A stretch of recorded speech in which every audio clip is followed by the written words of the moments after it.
And don't forget, it is that 25 to 30% of conscientious people who run the system, and the financial corruption is not more than 5%. I agree with once upon a time it was 0.5%. So it's alarmingly 5% today. It's exaggerated. But let's get in Meera Sanyal, who's joining us, CEO of RBS Bank India is joining us. Meera Sanyal, we're talking about how the infusion of big money into politics is the source of the main source of corruption, perhaps the interface of corporate India and political India. Now, is corporate India blameless? After all, the bribe taker is as guilty as the bribe giver, and corporates have traditionally subverted Indian democracy by bribing politicians.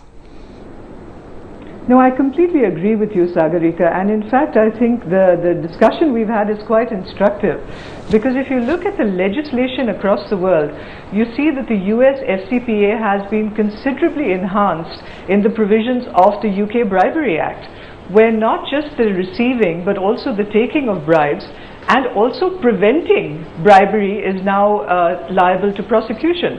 And the fines that we talk about are unlimited fines, prison terms up to 10 years. And there is a very significant burden on corporates now in the UK, not just in the jurisdiction of the United Kingdom, but anywhere in the world, for UK firms partnering with other companies to ensure that there is neither bribery nor facilitative payments. So indeed, there is quite a burden on corporates, and I think we should shoulder that in India as well. That's a very good point. 2 points.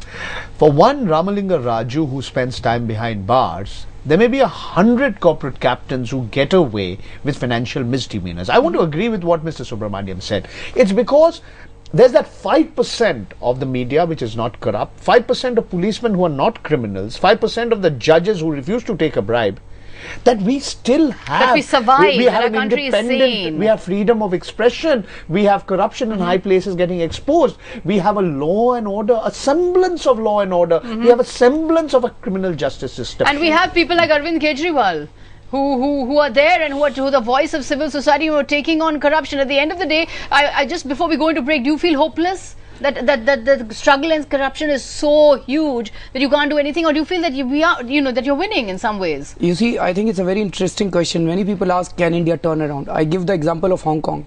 In Hong Kong in 1970s, there was huge amount of corruption. The collusion took place between police and mafia. The crime rate went up very high.